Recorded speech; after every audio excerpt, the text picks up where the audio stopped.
This is a podcast from Rover. Hi, I'm Dayna, a former TV presenter and radio host. But to Luca and Darcy, I'm known as... Mummy! Maybe one day they'll realise I used to be cool. Being a mum has been my greatest joy and biggest headache.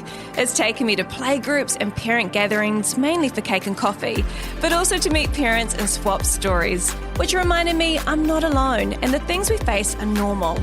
And that's what this podcast, Parents We've Met, is all about. Grief is grief. It can sneak up on you, eh? Just like a beetle on the base of a big kauri tree. You don't deal with that beetle, you don't deal with that other little problem. The next minute, kaboom, you go over. I don't think we're meant to do this parent gig alone, and I knew I needed a bit of a coach to help me along the way. And that's where Jenny comes in. Dayna, not again. Just me. Come on, Jenny. Every parent has their own story and their own struggles. So join us as we chat through the magic and mess of this parenting gig. Kapai, Jenny. Welcome to Parents We've Met. Season 1's final guest is one of our very own, the much-loved Pio Terei. Pio is one of New Zealand's founding comedians and media personalities. Are you trying to say he's been here for a long time? Yep.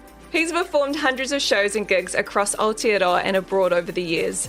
Alongside his very long-standing entertainment career, which awarded him a New Zealand Order of Merit in 2012, Pio pours his heart and soul into helping parents in whānau through his work with Parenting Place and other charities.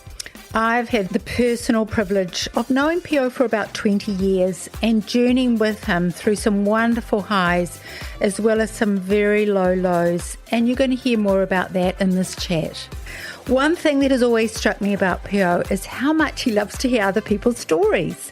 It doesn't matter where you go, he'll strike up a conversation with a restaurant owner or a cabbie or anyone he's working with. He's just got this beautiful capacity to understand people and level with them in a really gracious and non-judgmental way. But today we're going to flip the tables to hear more about Pio and his stories. So, should we kick it off? Kia ora, Pio. Kia ora. Thank you so much for hanging out with us today and having a bit of a kōrero. Usually when we start these things, we get a bit of a snapshot of people's whānau. So could you tell us maybe who's in your whānau? The lovely Deborah, luckiest woman in New Zealand, but she forgets sometimes. It was just her birthday recently too, so I got a ride-on mower. Such a romantic, eh? And my eldest son, Jack, who's 30, Dalton, who's 27, and Teina, 24, if he was still in our space. Oh, and Sachi, the German Shepherd, and Storm, the other German Shepherd. Oh, and the chooks. Oh, no, carry on. Actually, you do have a bit of a mini farm there. Yep. I remember dropping you home once and you quickly ran in and brought me eggs out. Yeah, well, that's what we do, you know. That's good. That's good. I'd love to know more about your lovely, lucky wife, Debs. Yeah. What's it like being her sidekick in this parenting gig? Oh, yeah, we're quite different. And we don't agree on everything. Is that normal? But we do talk. We talk well. We talk well. We pick the times to talk, you know, if there's things that have the potential to become prickly or a little bit uncomfortable, we make sure that we're in a good headspace before we start talking about those things. And that's something I learned from the Parenting Place as well. Timing's everything, Kaz. But yeah, and just a really dedicated mum and, you know, just everything's at its place, you know.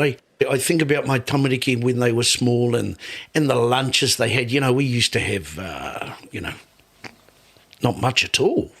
You know, we were a blue-collar family, so we'd... what did we have for lunch? We have golden syrup on bread and they get all sort of crusty in the sun and a drink that had too much sugar. Fact.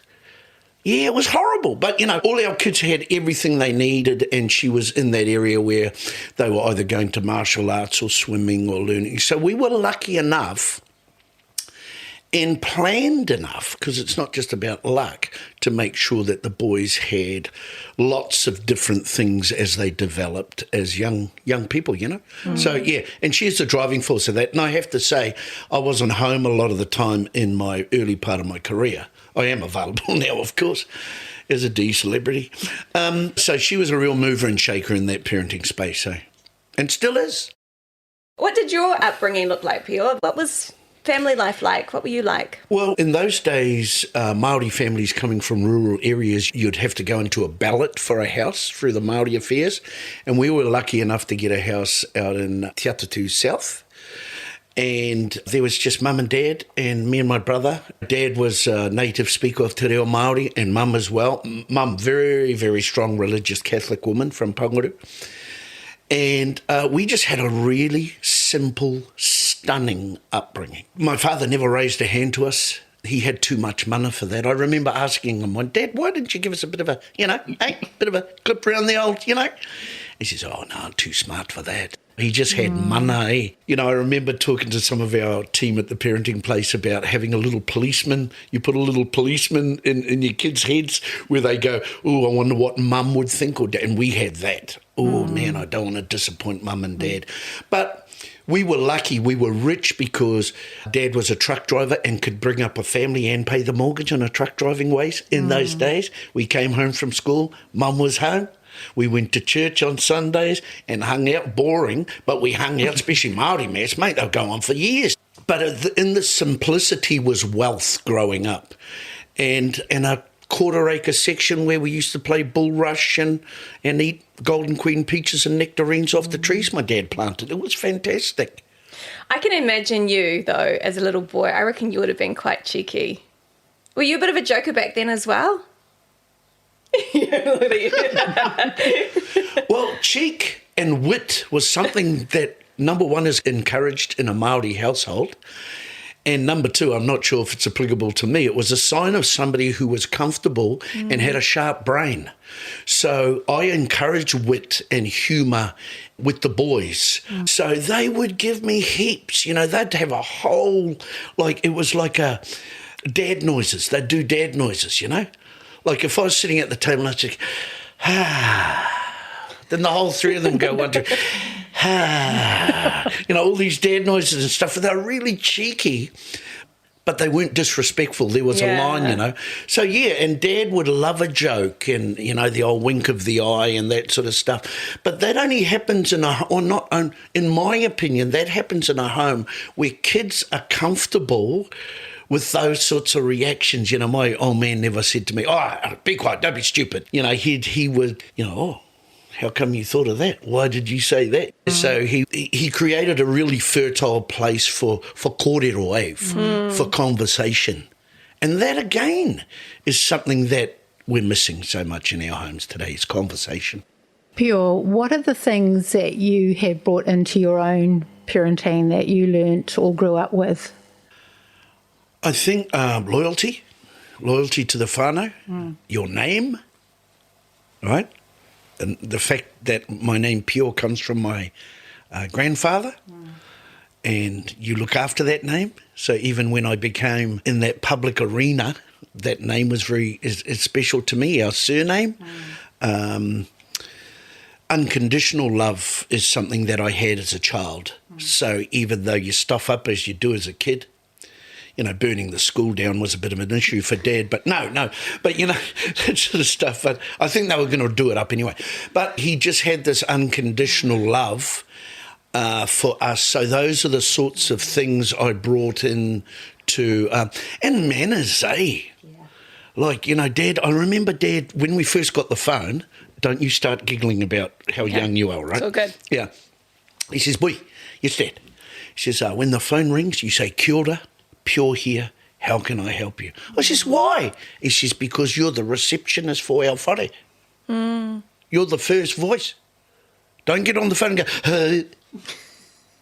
So you're the first impression. So he'd compare it to the wahine doing the karanga at the marae. He says, you're the first voice, boy. See, you get a job at the Ford Motor Company, you can't just pick up the phone and go, hey. And just those things about being polite, saying thank you. I mean, I'm sure I've got gigs and jobs just because I wasn't very good, but gee, I was a nice fella. Just those things that are worth so much. And these days it really puts you into a special arena because just those actions, kia pai ki te tangata, be good to somebody. All those things, and a lot of that come from my mum as well, Pio, if you haven't got anything nice to say about somebody, best not to say it. Well, I didn't follow that. But they're only basic things. And you got to remember, Dad went to a native school. By the age of 13, he was cutting tea tree in the Hokianga. Mum went to a Catholic school with nuns who were pretty fierce in their discipline. But there was a real softness in our home, eh? Plus, there was a real fierceness too. When you played football, when you got in the ring and did all, we were introduced to all those things as kids, sports and music. So all those things I've brought into our family as well. And they're good things, no regrets at all, you know. What were some of the traditions that you and Debs had in your home? Christmas was a biggie. We're only just getting back a little bit into Christmas because Christmas was Teina's time. And he'd do the menu, he'd do the guest list, and he invited an auntie one year, because my wife's from Croatian whakapapa, so they're a bit like Māori, eh? Food's very important, always over cater, and lots of noise around the table, lots of laughter. So Teina would do the menu, the main things that he would want, and the guest list. Now, one auntie, she was in charge of the raw fish. Well, she bought the raw fish, it wouldn't have fed a sparrow. And Teina dropped her off the list for the following year. Well, you got to pull your weight, eh? You got to pull your weight. And so Christmas were big, birthdays were big. You know, my boys were in their 20s and stuff, and Deb still did the little, what are those little, like the starry things along the dust, the flaky stuff? I don't know what it is. What is it? It's magic. Glitter. Glitter, that's it. I should know that. I'm a 70s boys. Do the glitter, and they always had their stockings, and they'd get the almonds and all those things. Always eat together, all those sorts of things. If it was a barbecue, you can eat without your shirt. If you're sitting at the table, put something on. You know, never a hat. You know, I remember going to a truck stop, and all these people, and of course all the trucking guys had their hats on, having a big feed, the big breakfast, and my boys walk in with their caps and stuff turned on backwards, and I say, boys, take your cap off. And it was so loud that half these trucking fellas are going, oh. So just little things like that don't hurt. They don't hurt at all. It just gives you some, you know, they're good boundaries. Yeah. What comes naturally to you as a dad, and what have you needed to be more intentional about? I have to be more intentional about listening and trying to see a world just not through my eyes. Because you just want to fix so much stuff, eh? You just, you know, we come from humble beginnings. Mum and Dad brought us to Auckland, so the bar was raised for us. Okay, so my job as a dad, you know, and I take on myself, is to raise the bar even higher, you know. But quite often the boys would have their own opinions and strong opinions. And I'm not sure what it was like being brought up by somebody who was in the limelight as well, especially in the early days of television and comedy. Like, I think they probably got a little bit sick of it, really. You know, you go to Food Town and, you know, be talking to people for half an hour and stuff like that. And even now, even Deb, oh, you're Pure's wife. No, I'm Deb, you know. So what was the question again? You're talking about listening. Yes, yeah. Yeah, so what came naturally, and then, what you had to be more intentional about as a dad? Working hard came naturally. Being a good provider for my family came naturally. You just got to get up and go, and there's a price for that. There's a price of not being around as much as you want to be, or should be, or could be. But in those early years of bringing up tamariki, you don't know about the impact of being a slightly absent parent, but you just work hard. They were my motivation. I remember when I first got a job, Tim went to Morrison. Are you allowed to name drop on this? Yeah, show? do it. I like Tim. it. Tim, me and Tim are like that. He rang me up and says, oh, bro, because he talks like this. They all do, those Morrisons. Hey, bro, I'm finishing at the radio station. Brother, I'm going to be a doctor. I says, what? A doctor? Yeah, bro. Shortland Street, Dr. Opata. So I took over as the breakfast host, okay? And And I was so nervous, and I took a photo of Jack because Jack was the only one we had, and my little boy right in front of me. And I did the midnight to dawn shift, and I didn't even know half the buttons to push. And I'm looking at my boy and says, "This is why I'm here, buddy. This is why I'm here, to work for you and to promote that work ethic, turn up on time, and all those things." And that led into television, all the rest of it. But the motivation is, for me, coming naturally was to be a provider. Because all our parents were providers from nothing. We never starved. You know, I used to get home and Dad he'd be ploughing up the backyard. I thought, my old man's into horticulture. No, we didn't have enough money. And then next minute we had watermelon and fruit trees and all this stuff. My parents never suffered from a poverty of spirit, okay? They knew who they were. They were proud of who they were, not arrogant about who they were. They were Māori, and that's what I was brought up with, and that's what my kids got as well. So when my kids were, I talk a lot, don't I? It's a talk show. So when the boys were born, I said to Deb, you can name the boys, but have a reason why you name them this name. And she says, well, why don't you be involved? I says, they can't change the surname. That's our tupuna name, Terei. So Jack was named after a favourite uncle of hers. Dalton was named after my father, Dalton or Tātana, and Teina means the youngest one. So he was a form of Māori contraception, because once you have a Teina, you can't have any more, you know.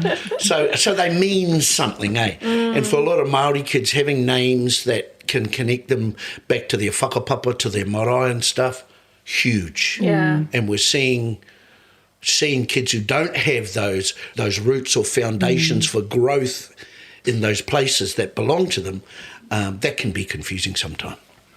Pio, you mentioned the loss of Teina over 7 years ago, and there's been a lot of grief to work through. Yeah. Can you share with us a little bit about how you've journeyed through that grief? Pretty poorly in the early part, Jen, and one of the reasons why I hang with so many positive, intelligent people is because they know what not to say.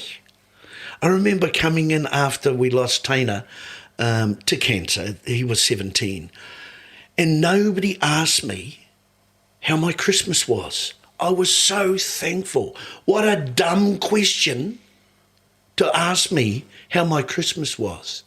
And I'd walk past and somebody would smile and say, "Hey, Pio." I says, "Yep." I says, "I hope you had, the best Christmas you could have had. Thinking of you, bro. It's intelligent aroha." Okay, that's intelligent aroha. So I've surrounded myself with that. In the early days, because there's these different stages of grief, I drank too much, and I've knocked that on the head long time ago.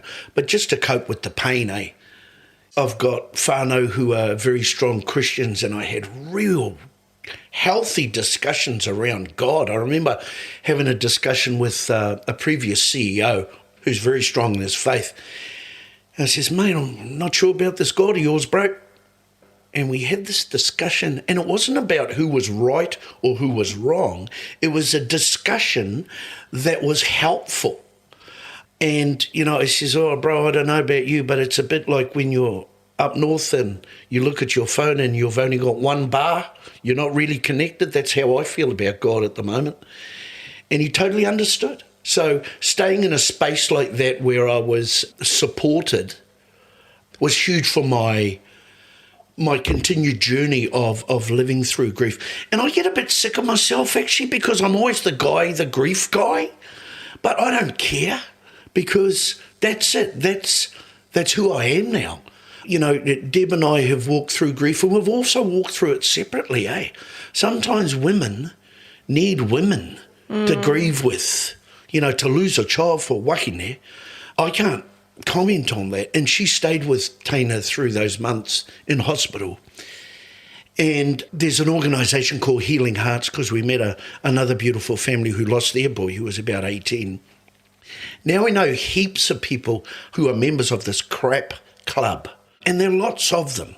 And we've tried and will continue to try and help people who are in the space of numbness So I've talked to a lot of people about grief. I remember talking to you, Jenny, and you said to me, "Oh, Pio, sometimes grief causes reckless behaviour."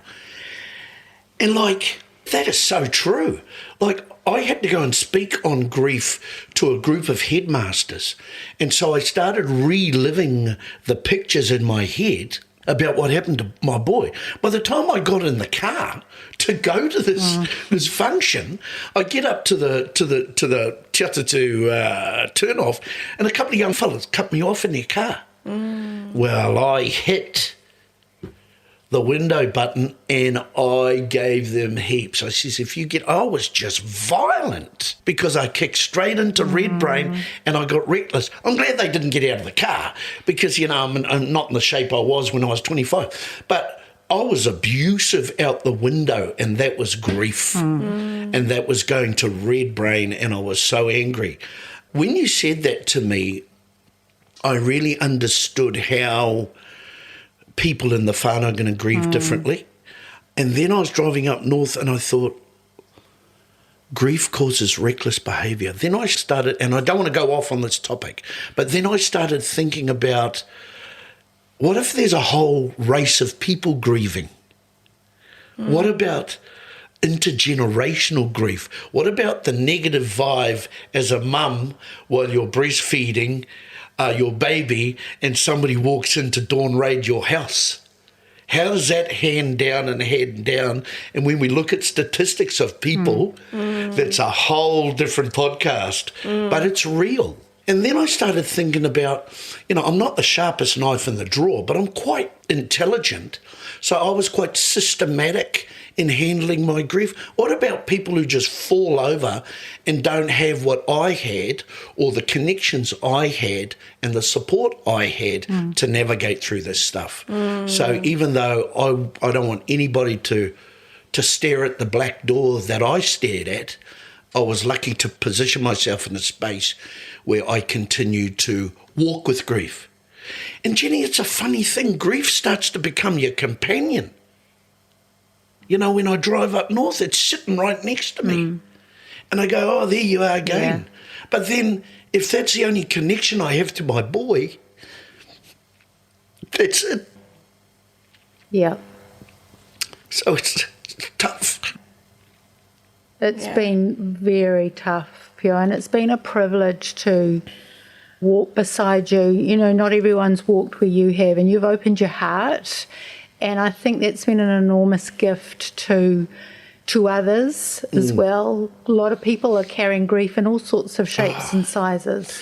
And, grief is grief. I mean, to lose a child is the worst. But like when Teina's German Shepherd died, that was Teina's dog. I had to take a week off work. So you go, oh, how silly.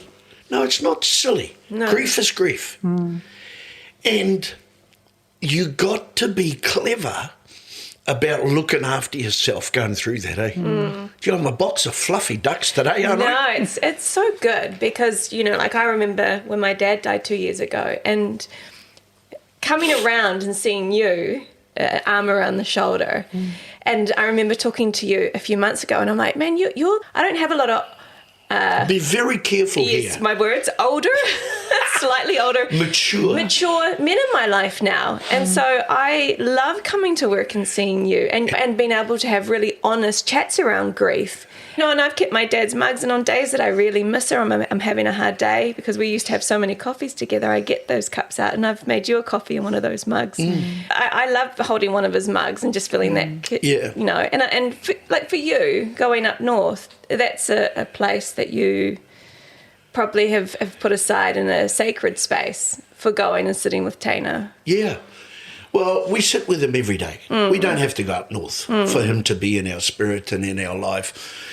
And he's talked about, he's got a netball team named after him. We're just building a tiny house, which is going to be called Teina's Whare, where people can go. And it's a bit of pressure on me, especially being dad, to put up a headstone. Not ready. Not ready, and even that, because I researched headstones. And it's not actually a Māori concept. But I think, marking it is good, but I'm not ready for that. It was only this year that I was able to post his photos on Facebook, Bloody handsome boy, mate, I tell you, obviously. But, grief is grief. And if people ever think that you're affected by your grief, oh, this is silly. No, look after yourself. Be careful, and don't hold it, because it's a bit like... if you don't deal with it, it can sneak up on you, eh? I remember guys saying, I'll sort that later. And it's just like a beetle on the base of a big kauri tree. I'll bring in a bit of Māori mythology in here. And you don't deal with that beetle, you don't deal with that other little problem. They're all little problems. Don't worry about it. Next minute, kaboom, you go over. And I think a lot of people aren't dealing with stuff. And, man, I'd rather cry than die. I'm still around, mate. Yeah. I had a really bad headache and I knew that I needed to have a cry. But because I wasn't allowing myself to, it was just like this pounding headache for a couple of days. And I think, you're right, there's just Stop doing that. I know. It's a very British thing to do, by the way. Stiff upper lip. Minute. Sometimes, and that's where I talk about, like having a space you go to, because sometimes we get so busy that we don't allow ourselves to feel all the things that we're carrying. Yeah. I think many different people are grieving in different stages, and you talked about healing hearts and how important it was to be around other people going through and walking through something so similar. Have you got any other tips for people that are listening that are like, I don't know what to do, I'm just overwhelmed with grief? Yeah, you got to be selfish, man. You got to really go and make the list and talk to people and go, okay, number one, I'm drowning here. There were mornings that I'd be quite happy if I didn't wake up. Plenty of people are thinking like that out there. Number one, I got to get out of bed. I got to make myself a cuppa. I got to make my bed. I got to do those basic things, and I got to surround myself with intelligent love. So any sort of love's good. So if I was down the league club or something, one of the bros says, "Oh, you'll be all right, bro." In my head, I'm going, "You have no idea, mate." But what does he really mean? He doesn't know what to say. Hey, he's still giving his love. But you've got to find people who are going to wrap their intelligent aroha around you, people of wisdom. And for me, that's been the parenting place because, most of them are intelligent. and their faith and their aroha and all those sorts of things for people has helped me hugely. That was a definite systematic move I made to protect myself, to recharge my batteries, because I still had a lot to do and I still had a family that I was responsible to. So you can't sit there, and even if you can't move, you've got to tell somebody, I can't move, and keep talking. And, I was drinking too much. So I owned that. I recognised that. I was very angry, very, very angry. And you know what? After 6 or 7, I can't even tell you the day my son passed away because I've blocked it out. I can't tell you, I think it's 6 years, but you've probably done the research. It might be 7 years, because I don't want to know. I can't watch a hospital program. We were talking about the Casketeers, never watched an episode. Dragging yourself to a tangi of another, all those sorts of things. And that's what happens to people, all those things can really, really affect you. But all right now, not all right, you're never going to be all right, because the depth of your grief is governed by the strength of your love. That's it. You talked about you and Deb walking through it together, and then you're also doing your own walk through grief. What does it do to a family? Like, how's your family changed? I think for Deb and I, it's welded us together, but it looks like some apprentice did the weld. It's not the flashest, smoothest, streamlined weld, but it's welded. And when I head up north and I've got all my tools in the back of my car and I've got me, my towel hat on, and I've got a couple of beers for me and my mate, and I bought some nice steak and I'm heading up north, makes her happy. Because, he's off again, plonker. But he's happy. So the other day, actually it was just recently, she was saying, hey, Dawn French is coming next year. I really love Dawn French. I think I'm going to go. Who are you going to take? I might take so-and-so. Makes me happy. Don't have to be together. Doesn't have to be together. You know, we're together in that world, but there's a lot of, there's too much history. And, you know, we've survived this. We've survived those 6 years. And I think it's each other's job is to create a platform for your family to grieve safely. So my demands on her or my boys, not good. You know? But to create a platform where, you know, we always hear some interesting books. You know, Deb's read a lot about grief and stuff like that. Creating that platform in safety and creating an environment for repair, that's what we've got to do. Bit of a change of tack here, Pio. Can you lighten it up a bit? Yeah, it's about food. I used to be a comedian, you know. It's about food, and we all know that you love food and that you love talking about food, and you've actually been quite tough on me and my love of macaroni cheese, but I'm going to leave that aside. It's not even food. And talk about this has been like a love language, and we talk about love languages at Parenting Place. But tell me about how food is such an expression of love for you, and when you come and sit down to a meal, something about the meal speaks of love. Tell us about that.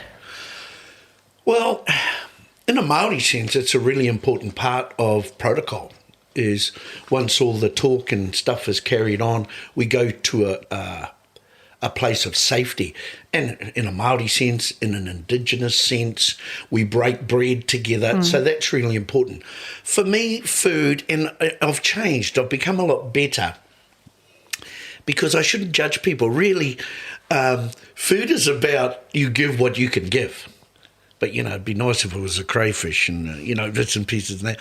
But food's really important, and it's a part of it. When you look at ancient cultures, you know, slow cooking, slow eating, eating together, having a conversation. I remember my dad was born in 1913.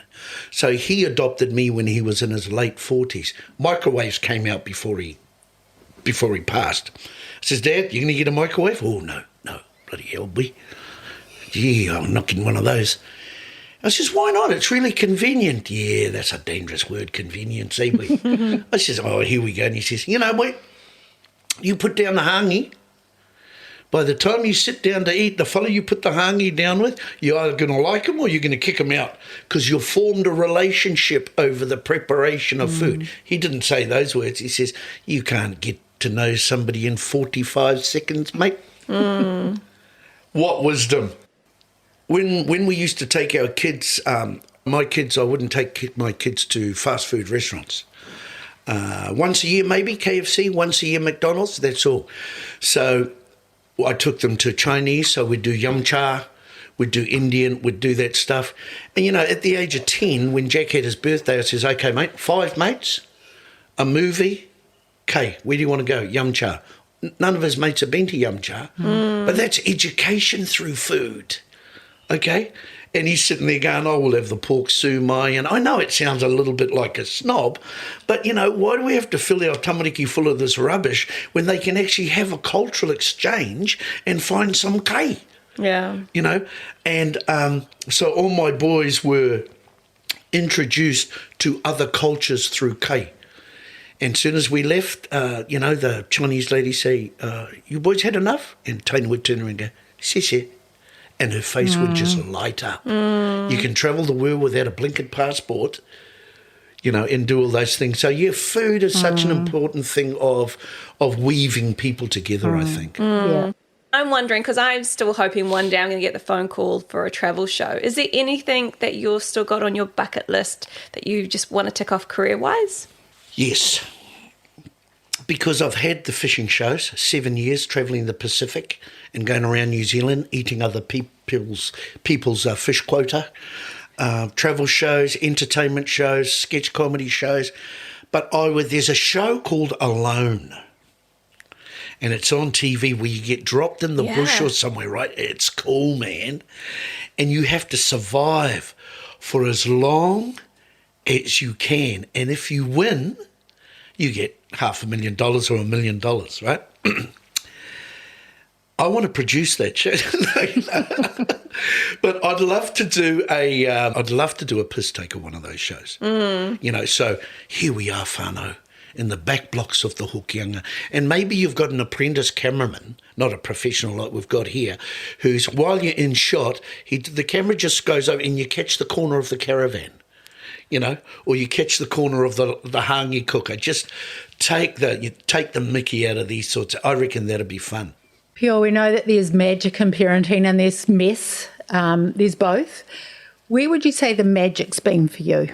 In simple things. I remember the simple things that we would do, you know, teaching your kid how to ride a bike. You know, we live on a small lifestyle block.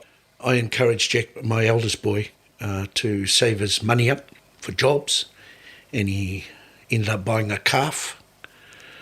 He reared that calf, probably made 300% on the money of the calf. Guess what he does now? He does all that stuff now, eh? So giving them those sorts of skills, it's in their DNA anyway. But just the simple things and spending time together and watching them make decisions, it's so hard not to step in and help. And even now, because we're in a position of getting to this age that we have some security and stuff like that, you know, and you often go, well, you know, can't we sort it out, Deb? No. They can sort it out. Oh, yeah, but yes, exactly. It is easy for us to sort out, but they can sort, which is the exact right thing to do. But mine's quicker. So I get stopped doing that sort of stuff. I remember the first kahawai we caught on 90 Mile Beach. And that's the thing too, is people need to travel this beautiful country of ours with tourist lenses on, because there are miracles everywhere in this country and we're not seeing them. So if you can only afford to buy, you know, a $3,000 Corolla, okay, which will go forever, and you can get a tent and you can go out with a cooker, you can have a millionaire's weekend with your tamariki just because of your attitude. Because some guy from America will pay 10 grand to come and do what we can do for not much at all. You know, so those are the sorts of things that we've given our boys, and we love those. We love those sorts of things. We're lucky to live here. We're lucky to live in this country, warts and all. Sometimes we forget. We're the same age, Pio. You're just a little bit older than me. And when we look back on our parenting... They go on and on. Sorry. We look back on our parenting and we can see that we've made some mistakes here and there, and we've done some really good things as well. But if you were to give yourself, if you were to start again, what kind of advice would you give yourself if you were to start the whole parenting gig all over again? I think the big thing for me would be trying and find more balance when they were younger. I think a lot of the child rearing and parenting was done by Deb because I was going hard. And that's not a bad thing. It's not a bad thing, but getting that balance right. You know, I've met many corporate leaders, successful people who have the same story of, man, you know, and they don't say they've achieved a lot. I know they've achieved a lot, but, you know, still struggling in some of the... Damage is a hard word, but some of the compromises that were made in those early years, they pop up, man. They pop up. And that would be the big thing. And that's the thing, when life was simpler, when my dad could bring us up on a truck driver's wage and mum was home, we had that gift of time and conversation. I learned how to play the guitar, I learned how to play the ukulele, the piano and all the rest of it. How can a kid do that these days when there's so many distractions? I had nothing else to do. There was one channel. You know, oh, that Coronation Street was popular. Mate, it was the only thing on. There was one channel. Okay, so we had time to sit in a space and play the guitar, all these things. Now as parents, you've got to fight with everything to find a time to develop those things, and they're beautiful things. So, yeah, finding balance is probably the biggest one. Cool. Pio, one day you will give your last performance. The curtains will close. painting a picture. Yeah. It's going to happen to us all. But how do you hope to be remembered? Oh, that I didn't sell out. Comedy, it's easy to sell out. I didn't do the Māori jokes just to make the masses laugh at the expense of my people. That's the big one for me. It's a dangerous game, and the world has changed. I remember talking to a friend of ours, Jenny, about sandpaper moments, where you go, oh, where did I get my back? I pinched it. For Māori, we all laugh, but it's a little sandpaper moment that brings up thieving. It's nothing. Then there's another joke. And then another joke. When I had to sign for something when I was about 25 years old, this beautiful young Pākehā woman says to me, and the pen wouldn't work, oh, that's a Māori pen, it won't work. Zim. Next minute, you put the same pressure on that spot and it really hurts. I didn't want to be a part of that. Okay, that's not for sale. And I talked to my Pākehā whānau, who are my whānau. I love these people. And I says, I should do a comedy show taking the mickey out of the All Black jersey. You can't do that. That's tapu. So's my culture. And that's a game that some Pom invented. I never miss a test match, by the way. But, for me, he didn't sell out.